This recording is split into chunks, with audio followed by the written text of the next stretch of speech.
안녕하세요. 이 러시아 원유를 수입하는 큰 손들은 인도와 중국입니다. 중국이 더 큰 손이죠.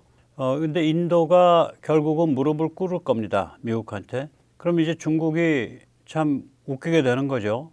무릎을 안 꿇자니 미국과 무역이 다 끊기게 생겼고, 무릎을 꿇자니 대국으로서의 체면 다 작살나고, 그리고 러시아와 원수가 나고, 이제 살벌한 상황입니다. 거기다가 중국 내부에 이게 권력 투쟁과 연관이 있어가지고 상황이 복잡합니다. 오늘 그 같은 사정을 잠시 살펴보도록 하겠습니다. 일단 인도 국영 석유사들이 러시아 원유를 수입 중단한 상태라고 보도가 되고 있습니다. 민영은 아직 수입을 하고 있는 걸로 보이고요. 국영만 한 일주일 새 8월 1일부터 7월 30일부터 수입이 중단되고 있다고 합니다. 이 트럼프는 인도에게 2차 제재를 위협을 했죠. 인도 지금 25%인데 여기에 더 더블로 더 붙어요. 따따블로. 트럼프 지금 이 소셜 미디어 그러니까 현지 날짜로 월요일, 우리 날짜로 화요일 날 메시지 보십시오. 인도는 러시아 오일을 살 뿐 아니라 엄청난 이윤을 남기고 대팔기도 한다. 인도는 우크라이나에서 러시아 전쟁 기계에 의해 얼마나 많은 사람들이 죽어나가고 있는지 신경 쓰지 않는다. 이 때문에 나는 인도가 미국에 지불하는 관세를 더 올리려고 한다. 계속 주의 기울여 주셔서 감사하다. 지금 이제 러시아 화석연료 수출이 이렇게 됩니다. 이게 그전에는 하루에 100만이니까 12억 5천만 유로 정도까지 수출을 했었습니다. 지금은 하루에 약 7억 유로 정도 수출을 하는데 그중에 3분의 2가 해양운송 정제유와 해양운송 원유입니다. 하루 5억 유로 정도 됩니다. 두 개 합치면. 이 해양운송 정제유와 해양운송 원유 어디로 가냐? 다른 데로 안 갑니다. 인도와 중국으로 갑니다. 그리고 브라질로 약간 갑니다. 중국이 더 큰 손이죠. 그런데 인도가 이제 무릎을 꿇게 되면 중국은 어떻게 되나요? 무릎을 꿇고 러시아랑 관계를 끊으면, 러시아로부터 수입을 끊으면 러시아랑 원수가 나죠. 형님과 나 우리 러시아와 중국 사이에 파트너십은 한계가 없습니다. 이게 우크라이나 전쟁 직전인 2022년 그 베이징 동계올림픽 때 그 직전에 푸틴과 시진핑이 만났을 때 했던 얘기잖아요. 그리고 2023년 우크라이나 전쟁이 되고 나서는 한 1년쯤 지나서 3월 달에 모스크바에서 푸틴과 시진핑이 만났을 때 시진핑이 푸틴한테 이렇게 말을 합니다. 지금 세계는 지난 100년 동안 일찍이 경험하지 못한 엄청난 격변을 겪고 있습니다. 우리 푸틴 형님과 제가 이 격변을 주도하고 있는 두 명의 주인공들입니다. 지금 우크라이나 전쟁 와중에 그러니까 중국의 어떤 전략적 실수인데요. 그래서 유럽이 반중으로 확 돌았죠. 그 전까지는 유럽은 중국과 잘 지내려고 그랬죠. 트럼프의 그 반중 노선에 대해서 굉장히 적대적이었었죠. 그런데 유럽에 대한 침공 아니에요. 우크라이나 전쟁은. 유럽에 대한 침공을 실제적 뒷배를 중국이 서니까 야, 얘들 뭐야? 그래서 반중으로 확 돌아버린 거예요. 죽으려면 무슨 짓을 못하겠습니까? 먼저 세뇌탈출 자유구독료 부탁 말씀 좀 올립니다. 아시다시피 세뇌탈출은 광고가 잘 붙지 않습니다. 붙더라도 천천히 붙는 경우가 많습니다. 도와주시면 보다 좋은 컨텐츠로 찾아뵙는 데 커다란 힘이 되겠습니다. 감사합니다. 제가 참 즐겨보는 채널인데 와이타임스. 사실 와이타임스 처음에 하신다 그랬을 때 제 기억에 맞으면 제호를 와이타임스로 해보세요 라고 제가 지나가는 말로 했던 것 같아요. 와이타임스 아주 좋습니다. 근데 이제 재밌는 설을 보도했어요. 그 홍콩의 명보를 인용을 했는 건데 시진핑이 베이다이허 회의에 참석을 회의라기보다도 이제 같이 피서하면서 이렇게 그 중국 최상류층, 초상류층, 상류 지배 집단이 같이 이제 거기서 회의를 하면서 여러 가지 논의를 하는 그런 자리죠. 근데 거기에 시진핑이 얼굴도 못 내고 있다. 이런 식으로 이제 와이타임스가 보도를 했어요. 명보를 인용을 했습니다. 여기 보면 차이치가 이제 시진핑의 입속의 혀 같은 사람이고 이게 저승사자인데 서열 5위거든요. 차이치가 시진핑을 대신해서 베이다이어에서 여름 휴가를 보낸 전문가들을 영접했다. 이렇게 얘기 나와요. 그래서 이제 사진을 보면 이 시진핑의 입속의 혀 차이치거든요. 이게 서열 5위입니다. 이 베이다이어는 이런 식으로 모택동 때도 다 여기 불러가지고 같이 피서하면서 얘기 나누고 등서평 때도 그랬고, 네. 그리고 이제 장점이는 여기서 여름 휴가만 보낸 게 아니라 외국 지도자도 여기를 불러다가 했어요. 예, 여기서 회의를 했었어요. 근데 지금 요번에 이게 차이치거든, 오른쪽이. 차이치가 지금 영접을 하고 있잖아요. 예, 그런데 지금 이게 사우스 차이나 모닝 포스트예요. 홍콩에서 발행되는 중국계죠. 아까 명부도 뭐 그렇다고 봐야 되는데, She has weakened the political significance of the retreat. 시진핑은 베이다이허에서 여름에 같이 모이는 것에 별로 의미를 크게 부여하지 않아 왔다. 그렇게 얘기를 하고 있어요. 그래서 이 베이다이어의 아까 이제 그 의문이죠. 회의하러 모이기 시작할 때에 차이치가 영접했다고 그러면 회의가 본격화되면 시진핑이 갈 수도 있잖아 라는 의문. 그러니까 그 보도 하나만 가지고는 조금 퀘스천 마크가 있다는 거죠. 또 다른 의문은 뭐냐면 지금 사우스 차이나 모닝 포스트가 얘기한 것처럼 이게 사우스 차이나 모닝 포스트의 동영상입니다. 시진핑은 베이다이어 회의를 어차피 소홀하게 취급해 왔는데 거기 얼굴도 잘 안 비치는 경향이 있었는데 원래 이제 그런 의문은 있어요. 그러니까 베이다이허 이번 미팅에 시진핑이 처음에 영접을 하지 않았다는 것만은 가지고는 그것만 가지고는 시진핑이 궁지에 몰렸다. 그거를 바로 결정적으로 보여주는 증거라고 하기는 좀 그렇습니다. 이게 이제 차이치가 지금 이번엔 영접을 했어요. 영접해서 이게 이제 굉장히 오랫동안 지속되는 그런 미팅이라서 중간에 시진핑 얼굴 한번 낼 수도 있겠죠. 네. 그러나 이번 베이다이어에 시진핑이 뭐 얼굴을 내든 안 내든 그게 중요한 게 아니고 지금 중국 안에서 지금 사색 사파 정치 권력 투쟁이 지금 살벌하다고 그렇게 얘기가 되고 있어요. 사파 사색, 사파 파벌이 세 개입니다. 시진핑 파벌은 이제 대표적인 게 차이치죠. 살림꾼 차이치고 살벌한 사람이에요. 살벌한 사람이에요. 정말 피도 눈물도 없는 사람이에요. 그 다음에 흔히 단파라 그러죠. 공산청년단 그리고 테크노크렛 이 파벌이 있죠. 이것의 뒷배는 후진타오와 원자바오입니다. 그리고 지금 내세운 사람들은 후추나와 왕양입니다. 이 원자바오의 발언을 보면요. 2013년경인가 원자바오 발언을 보면 중국이 그러니까 정치 개혁을 해서 민주화하지 않으면 문혁과 같은 일이 벌어지고 중국이 다시 옛날로 후퇴한다. 그렇게 해서 원자바오는 기본적으로 천안문 때 그 정치 개혁을 지지했던 자오지양과 같은 노선이에요. 자오지양은 그때 당석이었는데 그거 지지했다가 17년 동안 가택연금 당한 상태에서 마지막에 죽었죠.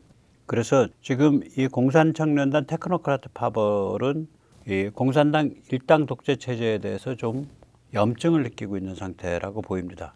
그 다음에 태자당 인민해방군 파벌이 있죠. 이게 장유샤입니다. 지금 계속해서 이제 중국 통들은 그러니까 중국 통이라 그러면 주로 이제 중국에서 망명 나온 반중 인사들인데 군부를 시진핑의 손아귀로부터 장유샤가 뺏었다, 장악했다 이렇게 얘기를 많이 합니다. 이 자들은 당연히 공산당 일당 독재 체제, 레닌주의 체제를 떠받들죠. 예, 그래서 이거를 함부로 그렇게 얘기를 못 합니다. 네. 그러니까 반 시진핑이라고 해서 입장이 같은 게 아니에요. 전혀 극과 극인 거예요. 그러니까 왕양 후춘화 그리고 그 배후의 후진타오 원자바오 쪽, 즉 공산청년단 테크노크라트 파벌과 그 다음에 태자당 인민해방군 파벌은 완전히 달라요. 그 다음에 장점인 잔당이 있죠. 워낙 많이 해먹어서 정칭홍 엄청난 그러니까 이 부와 파워를 구축하고 있다고요. 시진핑 때 많이 당하긴 했는데 그래도 그 막강한 커넥션을 갖고 있다고 보입니다. 그렇게 해서 4개 파벌입니다. 시진핑 파벌, 그 다음에 단파, 공산청년단 테크노크랏 파벌, 그 다음에 태자당 인민해방군 파벌, 그리고 장점인 잔당 이렇게 4개 파벌이 박 터지게 지금 싸우고 있는데 이게 이번에 싸움이 제대로 붙는 거예요. 예, 제대로 붙습니다. 이 스티브 커킨 같은 사람 이번에 한국에 오죠. 부인이 한국인이죠. 부인이 한국인이고 그 뉴욕 박물관인가 뉴욕 그 미술관에 그 동아시아 예술 큐레이터죠. 예. 한국에 오는데 저는 그냥 안 갈라 그럽니다. 예, 먼 발치에서만 사모하는 마음으로 보고 있습니다. 해겔이요. 역사의 핵심 화두는 해결될 때까지 반복된다. 이런 이야기를 역사 철학에서 말을 합니다. 이 마르크스가 이게 악질이어서 이 말을 마르크스가 부르메르 18일이라는 책에서 그 살벌한 책에 피비린내라는 책인데 거기서 왜곡을 합니다. 뭐라고 말하냐. 어떤 철학자가 말했다. 역사는 반복된다. 처음에는 비극으로 두 번째는 생쇼로. 그러니까 해겔은 그런 말 한 적이 없어요. 해겔 흔히 사람들이 해겔 말이다라 그러는데 해겔은 그런 말 한 적이 없어요. 해겔 말은 핵심은 뭐냐면 저도 뒤져봤어. 역사의 핵심 화두는 해결될 때까지 반복된다예요. 1989년 천안문에서 폭발했던 화두거든요. 공산당 일당 독재로 계속 갈 수 있어 우리가 그 화두라고요. 거기에 대해서 미봉으로 내놓은 솔루션이 중국식 사회 계약입니다. Social Contract with Chinese Characteristic이라고 번역해야겠죠. 근데 이거를 많이 써요. 이 소셜 컨트랙트가 있다. 중국에도 사회 계약이 있다. 그 사회 계약 뭐냐? 예, 샷다 마우스 하고 아닥하고 공산당에 복종하면 살림이 나날이 윤택해진다. 그것이 중국 인민과 공산당 사이의 계약이다 이거예요. 근데 지금 그게 깨지고 있잖아. 아니, 살림이 나날이 윤택해지기는 지금 다 길거리에 나앉게 생겼구만. 이 스티브 커킨이 이런 말을 합니다. 제가 약간 의역을 해서 축약을 한 거예요. 따옴표 안 해놔서 죄송합니다. 커킨 박사님. 레닌주의 체제는 경직돼 있다. 레니니스트 시스템이라고 표현하거든요. 그러니까 공산당 일당 독재 체제 얘기하는 거예요. 경직돼 있다. 브리틀하다예요.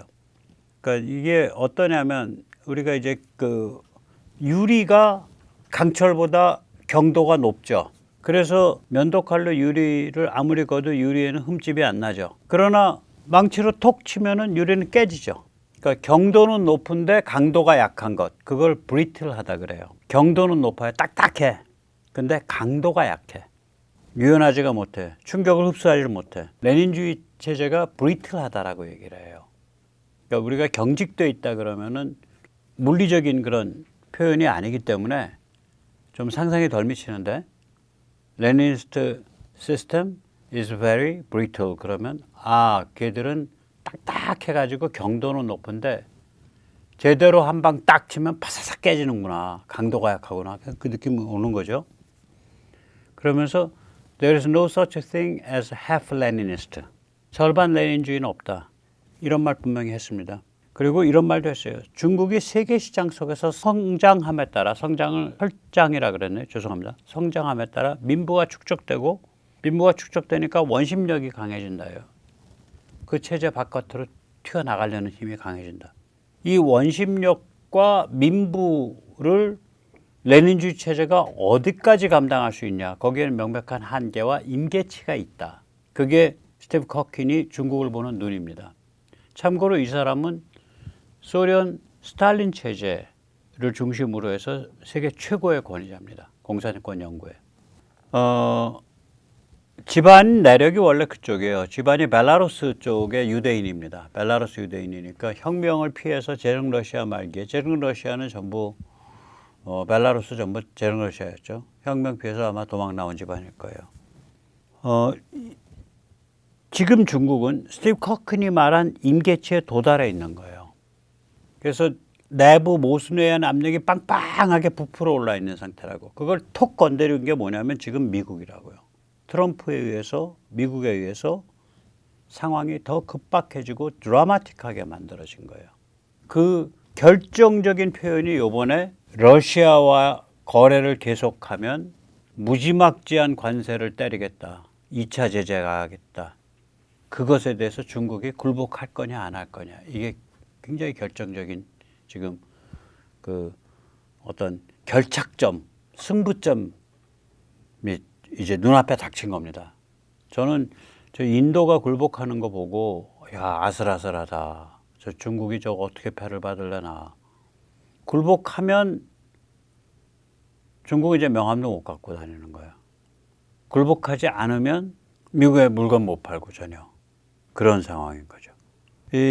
따라서 야, 미국이 이게 중국 공산당을 해체하려고 하는 거 아니냐 이런 얘기들을 이제 많이들 합니다. 이걸 엔드게임 논쟁이라고 말합니다. 엔드게임은 미국이 추구하는 최종 상태가 뭐냐? 중국 공산당의 해체냐? 혹은 중국 자체의 분열이냐? 몇 개, 서너 개 나라로 뭐 이런 얘기들을 허슨 연구소나 이런 데서 자리를 만들고 여러 전문가들이 얘기를 합니다. 그런데 지금 백악관 국가안보 수석 부보좌관 알렉스 웡, 이 사람은 정말 엄청 살벌한 얘기를 합니다. 미국은 중국 공산당 해체 혹은 중국 체제 변경을 목표할 필요가 없다. 그 다음에 제가 하는 말이에요. 지들이 알아서 망한다. 오직 미국, 서방, 세계를 위해 필요한 일만 해나가면 된다. 우리는 우리한테 필요한 일 할 테니까 쟤들 체제가 거기에 적응해서 죽던 살던 변화하던 말던 그건 쟤들 비즈니스야. 그 대신에 외부에 대해서 발작하면 쥐어 팬다. 이런 살벌한 관점을 갖고 있다고요. 지금 이 미국 트럼프 쪽이. 그러니까 리짜이밍에 갈 데가 없는 거예요. 갈 데가 없지. 대한민국이라 불리는 여객기를 공중 납치하는 데 성공을 했는데 이 여객기를 몰고 갈 데가 없는 거라. 옛날에 문재인이만 해도 미국을 사실 협박한 거거든요. 야, 우리를 니들이 홀대하면은 우리는 대한민국을 들고 베이징으로 달려갈 거야. 아이, 그거 뭐 북한을 통해서 파이프라인 가스 러시아로부터 받고 말이야. 뭐 서해 한 500km밖에 안 되는데 서해를 해저 송전 케이블 쫙 나가지고 중국이랑 같이 파워그리드를 전력망을 같이 전력 배급망을 같이 공유하고 말이지. 뭐 큰 그림이 많아요 여기. 그리고 일본도 우리가 그렇게 가는 거 아마 속으로는 좋아할 걸 물개박수 치면서. 이게 문정인을 내세워서 그런 사람들, 정세현 이런 사람들과 함께 문재인이 미국한테 발신했던 메시지예요. 그 당시는. 그래서 트럼프가 이를 갈죠. 그 트럼프가 국무장관도 엉터리로 썼지, 국가안보보좌관도 비실비실했지, 그 대응은 못하지. 야근 바짝바짝 올랐지. 그게 트럼프 일기 때 일입니다. 지금은 상황이 다르죠. 지금은 그런 얘기 입도 뻥긋 못하지. 그 리짜이밍이 팔자가 꼬인 사람이에요, 저 사람. 전 불쌍합니다. 저는 리짜이밍을 위해서 울어줄 용의도 있습니다. 네. 악어의 눈물이라 그래야 되나. 그래서 아까 말씀드린 대로 역사의 핵심 화두는 해결될 때까지 반복되는 거예요. 그러니까 뭐냐면 세계 시장 속에서 시장 경제를 하는 것이 레닌주의 체제가 이게 어디까지 감당할 수 있냐. 민부가 자꾸 축적돼 가고 원심력이 자꾸 작동하는데 레닌주의 체제, 공산당 일당 독재 체제가 이걸 어디까지 감당할 수 있냐. 이걸 가지고 몸살을 하고 있는 거예요. 그래서 권력투쟁도 지금 이상한 방식이 된 거 아니에요. 사파전 하고 있다고요. 사파 사색이야. 시진핑 파벌에 반대한다고 해서 파벌이 세 개가 있어.